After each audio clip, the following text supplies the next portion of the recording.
Welcome to the GreenPill Network podcast. If you're just joining us, we're building a coordination, a network society of thousands of hacker dreamers and doers using crypto to bring positive sum digital systems to the world.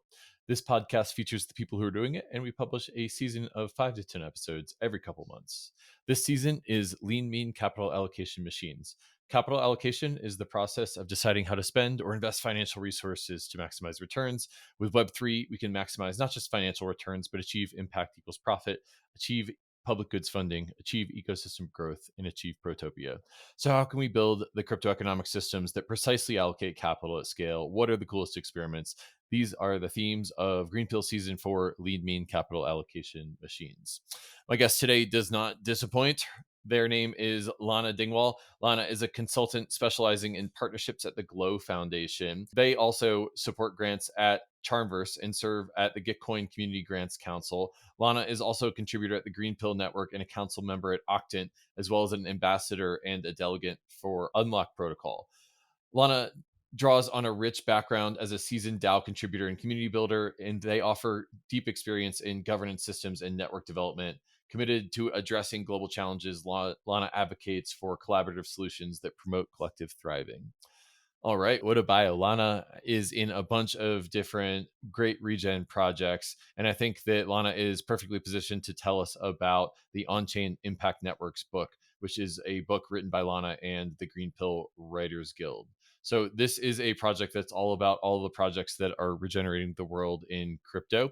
So basically a 2024 update to the Impact DAOs book that was released in 2022, a look at all of the different projects that are doing good work in the space right now to help you, the listener, get oriented in Regen Web 3. So the book covers blockchain, decentralized finance, community funding protocols, regenerative finance, climate and environmental regeneration, culture, education, infrastructure, and impact measurement.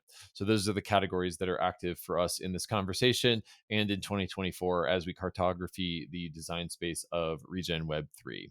So really excited to talk to Lana today. Without further ado, I give you Lana Dingwall.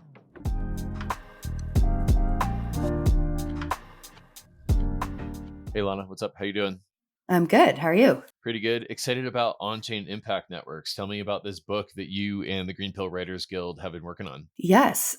Well, the TLDR is essentially we were trying to really showcase the ways in which crypto is not talking about how it's going to regenerate the world, but we're actually trying to highlight and showcase various projects in different kind of categories in how they're actually using blockchain to impact the world, which is really exciting. And then on the flip side of it, it was also a really fun experiment in kind of writing a book in a decentralized manner and very open manner where anyone was able to kind of come in and contribute. So that in and of itself was also a really fun learning curve within the Greenpill Network. Yep. So this book is out now and you can download it at greenpill.network. And what should I expect if I'm checking out the book? If you're checking out the book, I would want you to expect essentially a couple styles of things. I guess it depends on your level of knowledge and how in tuned you are in the crypto blockchain space. So if you're someone who's like newer to it, it's a really great discovery tool. That's how we've written it. It's meant to be more like a catalog, a ton of different projects in a ton of different fields, having tangible impact in whatever their niche focus is. And then if you're a person that is hopefully maybe wanting to actually contribute and get more involved in the crypto blockchain, especially regen side of the space, it's also honestly a really great directory to go through and find projects that maybe you'd like to contribute to or support in various ways. So I just want to trace back that in 2022, I published a book entitled How Crypto Could Regenerate the World. And very quickly was asked, hey, are there any examples of this happening in practice? And so I worked with my writing partner, Ale Borda, in order to publish a book entitled Impact DAOs, projects that are actually regenerating the world. And that was in 2022, kind of served as a directory and like an index of different impact DAOs and projects that were doing it. And in some ways, I'm sort of like drawing a lineage from the Impact DAOs book to the On-Chain Impact Network book. And this kind of feels like it's a 2024 directory of who at the actual object level is doing the thing.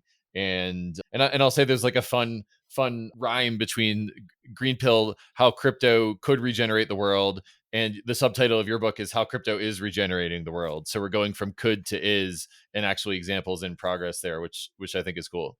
Yeah, I definitely also think it's cool. I mean, sometimes it's taboo to tell people that you work in crypto or that you like crypto. And so part of my personal motivations in helping craft this book and get a team to help write like the second version of it was so that you could actually go to a person and be like, okay, here's like a little book that hopefully in a small way, shape, or form might shift some of your perspectives on blockchain and crypto, and hopefully also inspire you to actually maybe think outside the box in the ways in which you could also leverage crypto in your own industry or field. So our hope is that it continues to inspire people. And then our other hope is that next year, because of how fast crypto moves, 1 month is like 10 years, that the goal would be that next year there'd be another publication of it with a ton of more projects. And then projects that are in the book right now would have way more tangible impact metrics to get updated as well. Yeah, so it feels like we're looking at a line, not a dot here. 2022 edition, 2024 edition, and then as the space evolves over time, I think one of the roles the Green Pill Network can play is sort of being like a traffic router, helping people find the projects who are doing the most important stuff. And it would just be my it would delight me so much if in 5 or 10 years I meet people at a crypto conference or whatever that say, "Oh, this book helped me find project X, Y, and Z that I contributed to for years." So routing the right talent to the right projects, I think, is part of the job here. Absolutely. And even in the book, like when you open it in the beginning section, like we acknowledge that we would really love to see V2, V3. So yeah, this is essentially like a pit stop on like the continuing road of updating this book over and over and over again.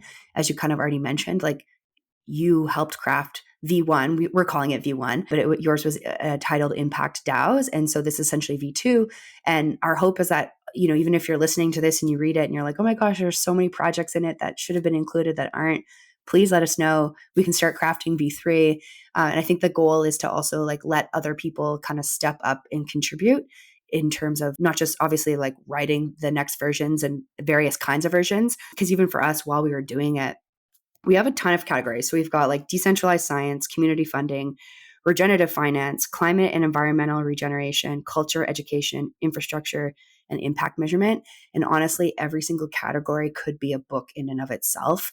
We like barely touched the surface on what really cool things these teams are doing, these projects are doing. So we'd also love to see people kind of step forward and say, hey, like I'm a huge DeSci nerd. I'd love to like just deep dive into all the DeSci on-chain impact networks, and then we can publish that book as well. So the hope is that, again, this is like a tipping point and that we see more people iterate and it spin off into like a ton of different deep dives into various kinds of niches, because there are a lot of really cool projects doing really cool things. Even doing the book, I personally discovered a lot of projects that I had never heard of doing work that now I want to kind of learn more about and support. So it was also just fun writing in that regard. Well, that's a great segue into my next question, which is, what are your favorite projects? What are your favorite trends in the on-chain impact network space? I mean, I feel if I say GreenPill Network, that's cheating a little bit, but because I'm, acknowledging I'm from the GreenPill Network, but also shout out to you, Kevin.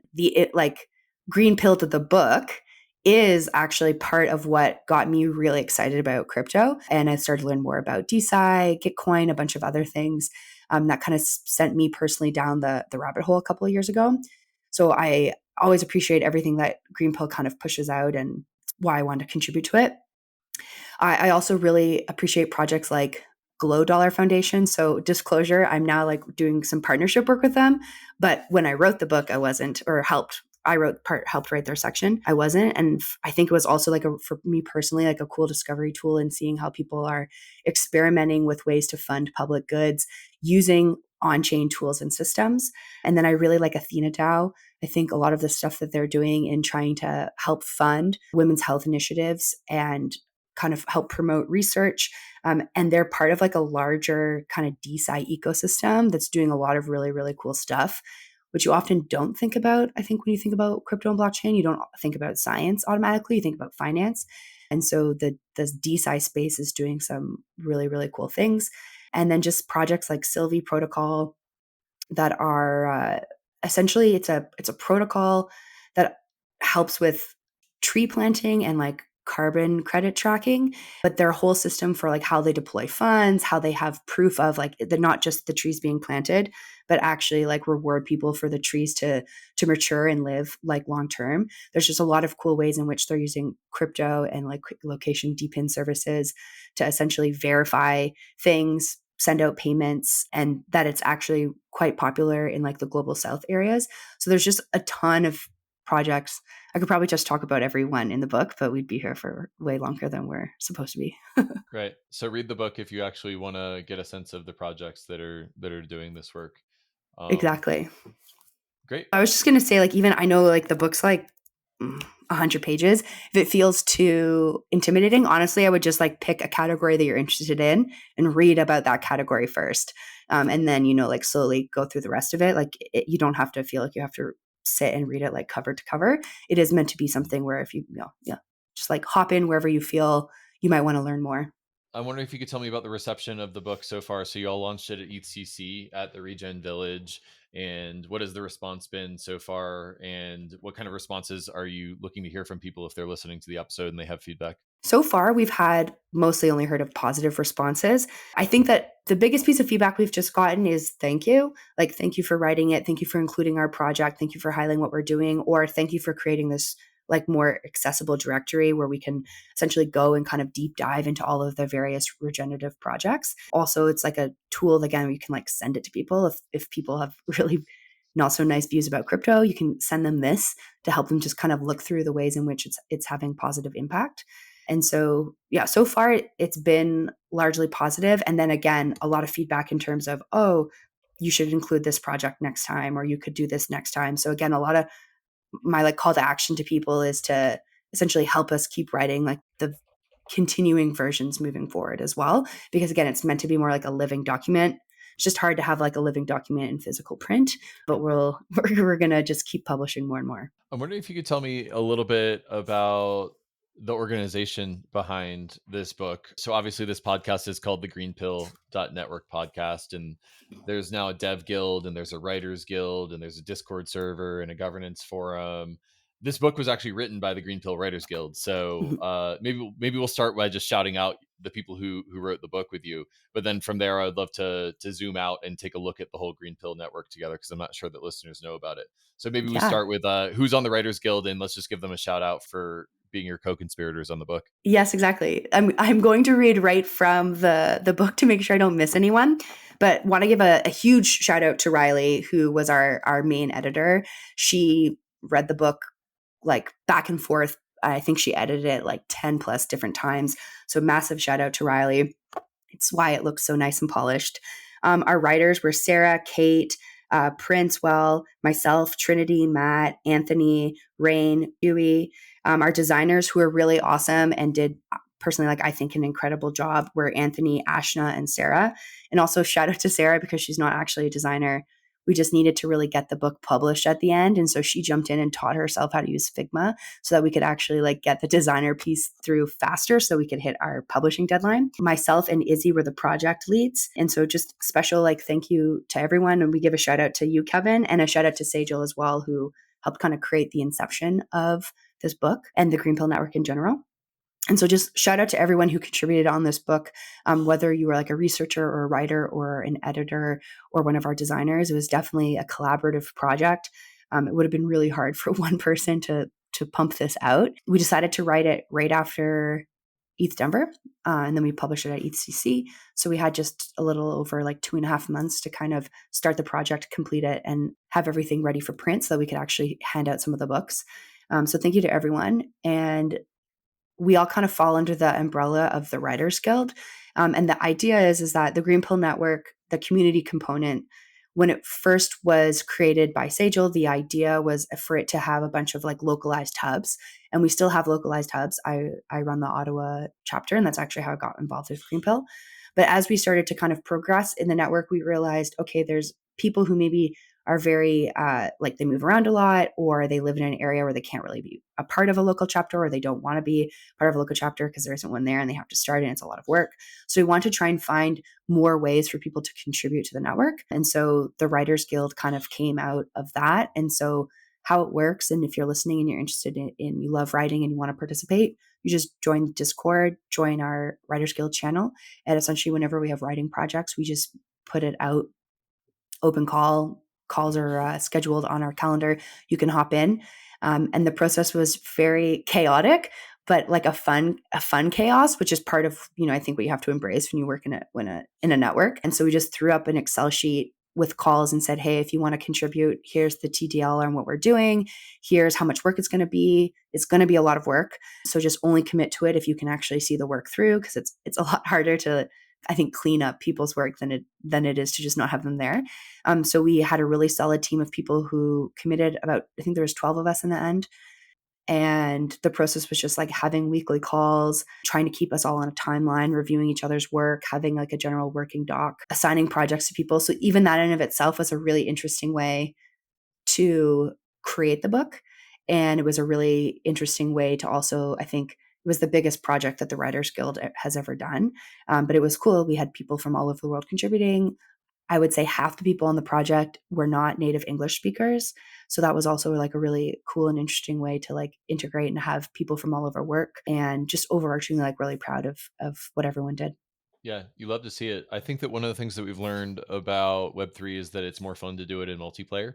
So Yeah. basically having a squad to go around and do it with. And I think that's kind of what we're trying to do with Network and the Discord server and the various guilds that are in it. So there's the Writers Guild, there's the Dev Guild. Anything else that you want to shout out that's going on at the Network? So yeah, you said Dev Guild, Writers Guild. We'll start a chapter, or join a chapter, and And the we're chapters also, are locally based. Is that yeah, right? And the guilds are more around skill set. yeah, the chapters are locally based, and then with the guilds, I would say it's like skill set or just also interest. Like you don't have to consider your. I don't consider myself a writer, but I led the project. Izzy, I don't think would consider himself a writer, but he helped lead the project. So I think it's also, for the guilds, it's more like if you want to learn and or have skills, then the guilds are for you. They're, same with the Dev Guild. AFA, who runs the Dev Guild, is very good at like welcoming people of all skill sets and interests and finding roles for them. And then the obviously listen to the podcast, but you already are listening to the podcast, so that might be redundant. And then we are participating in the regen coordination round in Gitcoin coming up. So I would just say if you do like on-chain impact network book and you find it helpful, the Writers Guild will be in that round, and we're using the funds to essentially retroactively reward the people who went like above and beyond what they were supposed to, in helping us publish that book. Yeah, it's fun to get to chat with you about this book because, like, object level, we just want people to know about what's going on in regen crypto. But I have this line at the top of the podcast that I always say: we're building a coordination, a network society of thousands of hackers, dreamers, and doers focused on using crypto to bring positive sum digital systems to the world. If you listen to the podcast, you've probably heard me say that dozens of times. And I think that, like, with the Greenpill Network, we're trying to feature the people who are doing it and upregulate them and help them find each other. And it's been kind of fun to create a shelling point for people to come together and to find each other and to explore this space together. And yeah, it's just more fun to do multiplayer. I have fond memories of at ECC kind of stomping around the regen village with you all and meeting other people who believe in this mission and vision. And I think that that sort of energy sort of feeds off of each other to have smart people from diverse backgrounds working in earnest to make it happen. Exactly. And I think too, like one of the cool things of the Greenpill Network is that it's still relatively actually like new, I would say, even though it's been around. The network component has been around for a bit over a year. But I would definitely, like, as a call to action, like if you're a person who's just very regen focused or wants to be like very regen focused, join the Greenpill Network. There is a place for everyone. There's a ton of new energy coming in right now. They're doing a lot of like reorganization of our Discord, our Gov forum, our Charmverse space, trying to make it really easy for people, regardless of what their interests are, to kind of hop in and contribute. I know we'd like to spin up more guilds because, again, the guilds are meant to be like global shelling points for interests, and or like places of discussion to learn. And then hopefully from those, the guilds actually like pump out projects. So they're not necessarily like, they're not like a social club. Like we're actually trying to like produce things. And then again, if you're new to crypto and are just trying to like beef up your portfolio, it's a really, really good way to do so, like to contribute. Obviously, everyone who contributed to this book, they're now able to say like, hey, I helped contribute to this book. They're able to showcase that and use it as part of their portfolio. So I think that's also where the Greenpill Network is really good, is it's also trying to essentially be a stepping stone for people who maybe would like to work in crypto or be more in the blockchain space, but maybe haven't quite found their niche and or don't have the skills or background to get there. And so Greenpill has been like a good I know for me personally, that's been true. And a couple other people, it's been true as well. So, if that's you, also come in. Everyone's really friendly. Everyone is really welcoming, and they'd love to help you kind of figure out what's your jam and how you can contribute and make it fun. Yeah, I gotta say that it's really a great pleasure to be able to create this selling point for people. And when I entered the Web3 space, there wasn't a place for regen crypto. It was sort of like libertarian culture or financialized culture, and to have like more of a protopian, pro-social culture and group of people to come around with it, it feels like it's just a little bit more of a welcoming environment for the next participant into the space. So hopefully Network is useful for people. It is a little bit chaotic as things are being reorganized and evolving at all times, but I'm committed to helping people find their place in crypto, if any, and especially with these regen projects. So lots of resources available at Network if a listener wants to check it out. Absolutely. And I think there's something, I mean, the chaos can obviously be quite frustrating at times. I acknowledge that. But the kind of chaos pieces of it are also what makes it fun. And it's where you learn the most and you gain the most skills and you make the most kind of connections.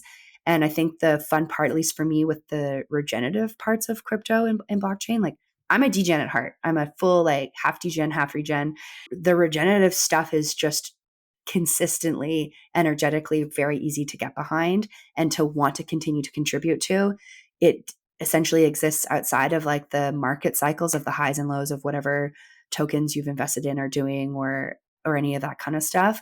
And so it's also just I find like a more consistent space in terms of like good energy, people trying to solve real problems, and a lot of really cool opportunities for people to contribute who have very diverse backgrounds and experiences. So I think it's also just a really good entry point for people who maybe again want to be more in crypto or be more in crypto like in a serious way. The regen space has like a lot of opportunity and room for growth in that regard for contributors. Yeah, that's the hope. All right. Well, I guess we're getting to the second half of the episode, so I'll start asking my wrap up questions. If you were maximally successful in 10 years, what does the world look like? What does your work look like? Take us forward to 2034. What do on chain impact networks look like? On-chain impact networks look like in 10 years? I would say the goal would be to have been so impactful that there's no longer this narrative that crypto is a bad place or it's like taboo to say that you work in crypto. I think that that would honestly be really important because it would prove that there's just been so much positive impact created or generated that people can't deny or kind of like be an ostrich with their head in the sands to the ways in which it can actually be quite beneficial. It also means that we haven't gone down a bad path and maybe supported projects that help reinforce those not so good narratives. But I think, in 10 years, it still might be too soon. So I'd like benchmark this as it's like the beginning of, it's not like we're there yet. But my hope would be that in 10 years from now, we've actually created real tangible systems that exist outside of country borders and like what passport you hold and regulations exist in your country to be able to actually create like real like, positive sum financial systems and have it be so that people who are living like in areas where maybe traditionally they have to like immigrate to a new country, that's very expensive, it's a lot of money, and you have to leave like everyone you like care about and love. My hope would be that blockchain has made it where our essentially working economy like doesn't necessarily care about borders and people are able to really work as long as they have the right skills. They don't need to leave their family and their friends. They don't need to hold a certain kind of passport. They don't have to pay tens of thousands of dollars to an immigration lawyer. I think that having that sort of accessibility globally would be good. That's, or at least I hope it would be good. And I do think that blockchain and crypto, just even the way that payments work and work works in this industry, that actually would be plausible. And it would also be really cool to see some more experiments in UBI or like new versions of UBI, and have the ways in which like crypto might be helping handle that while also being able to prove personhood, which is sort of like that you need proof of personhood to have universal UBI. So hopefully those things have kind of been solved in a way that isn't like dystopian. Yep, that's the dream. I think you were able to articulate something that's quite shapeless. So I think it's beautiful to hear. Is there anything I didn't ask that you want to say? No, I think all of it is just like, again, I really want to shout out everyone who Like, I'm on the podcast talking, but I like this was absolutely a team effort. And so many people contributed to this book. So please check it out. And I would also like my call to action again to people is it just essentially like if you have doubt or you're kind of skeptical, which a lot of people are, like there's healthy skepticism and then there's just like pessimism to be like a pessimist. My recommendation would be like if you feel like there's people who would do well kind of opening up to like the more positive sides of crypto and blockchain, I do think that this is just like a really good easy read for them. We tried to make it like easy high level, not too jargon focused. We tried to write an intro so that even if you don't know anything about blockchain, you have like a basic introductory, using basic in air quotes, because sometimes it's hard to explain blockchain simply. But we also tried our hardest to make this be something that people who have never really thought about crypto or blockchain could actually read through and get some of it, or at least most of it. They might not get like the infrastructure pieces, but that's okay. But the decentralized science, the community funding, the climate, environmental education, like those types of things are like, there's a lot of real world examples where the end impact actually has nothing to do with blockchain.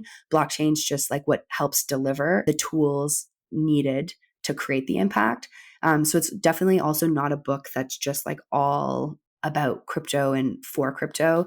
There are some really, really great real world examples in the book as well. And there's a lot of projects doing incredible work. So just check them out, follow them, support them in any ways you can. Because I think if we really want to change the narrative and policies and viewpoints that people have around blockchain, they obviously have to start being fed a different narrative, which is the more positive side of it. And so this is just like a very small starting spot to help with kind of shifting that narrative. Got it. Lana, thanks for coming on the Green Pill podcast. And again, for the listener, the book is Onchain Impact Networks. You can get it at greenpill.network. Lana, thanks so much. Yeah, thank you. You just heard from Lana Dingwall. I'm excited about the new book because I think it's a great cartography of the Regen Web3 space and hopefully will help you, the listener, get oriented in the Regen Web3 space. Thanks again for listening to the GreenPill.network podcast. Again, this podcast features the people who are building a coordination, a network society of thousands of hackers, dreamers, and doers using crypto to bring positive sum digital systems to the world, like Lana. While you're here, if you value our work, you can collect this episode. Go to pods.media/greenpill to find all episodes from this season and to start collecting. Shout out to MMA Onchain.eth and nicknode.eth for being recent collectors of Greenpill episodes. While you're here, you may as well also make an offering to our algorithmic overlords. Please subscribe, rate, and review. It really helps us spread the message of the regenerative crypto economic movement. All right, peace and love. Thanks for listening and see you on the next one. Goodbye.